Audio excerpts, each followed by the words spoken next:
ఓం శ్రీమాత్రే నమః. అందరికీ నమస్కారం. ఈరోజు మనం దేవి భాగవతంలో దేవేంద్రుడు తన అంశతో జన్మించిన తన పుత్రుడైన అర్జునుని ఎదిరించి పరాక్రమవంతుడు రాధేయుడని తెలిసి బ్రాహ్మణ వేషంలో వచ్చి తన సహజ కవచకుండలను దానం ఇవ్వమని కోరెను.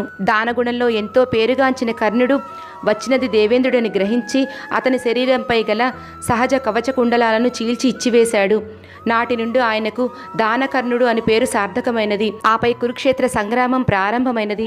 ఈ భీకరమైన యుద్ధం 18 రోజులు జరిగింది. కౌరవులు అంతా నేలకొరిగారు. కురు ప్రముఖులైన భీష్ముడు, ద్రోణుడు, కృపుడు మొదలైన వారందరూ మరణించారు. దుర్భేద్యమైన పద్మవ్యూహంలో అర్జునుని ప్రియసుతుడైన అభిమన్యుడు కూడా మరణించాడు.